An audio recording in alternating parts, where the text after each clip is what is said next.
Hello, আসসালামু আলাইকুম। আমি ছোট্ট একটি ব্লগ ভিডিও নিয়ে চলে এসেছি। সেদিন হচ্ছে জিয়া উদ্যান যাব, তার জন্য এই তো একটা ব্ল্যাক শাড়ি পরে নিয়েছি। তো আপনারা সবাই গাইস বলবেন আমাকে ব্ল্যাক শাড়িতে কেমন লাগছে। তাই তো আর কি আর করার, রিক্সা নিলাম, যাচ্ছি। মামাও রিক্সা চালাচ্ছে। তো তারপরে আর কি যাচ্ছি। অবশেষে চলে আসলাম জিয়া উদ্যান। জিয়া উদ্যান এখানে এসে তো অনেক বড় একটা ঘটনা ঘটে গেল। সেটা হচ্ছে আমাদের জিয়া উদ্যানে ভিতরে যেতে দেবে না।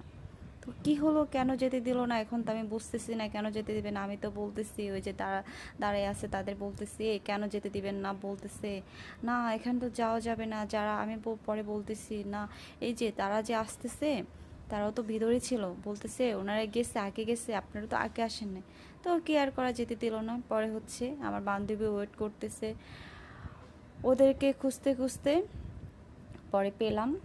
পরে আর কি করা, জিয়া উদ্যান যেহেতু যেতে পারলাম না, চলে আসলাম আমরা সংসদ ভবন। এখানে এসে একটু ঘোরাঘুরি করে খাওয়া দাওয়া করে নিলাম। এই তো দুষ্টুমি করলাম, কেয়ার করার পরে বান্ধবী আর আমি দুজনে একটু হাঁটাহাঁটি করলাম। এই তো আমাদের ছোট্ট বলে একটি ব্লগটি কেমন লেগেছে সবাই জানাবেন। আল্লাহ হাফেজ।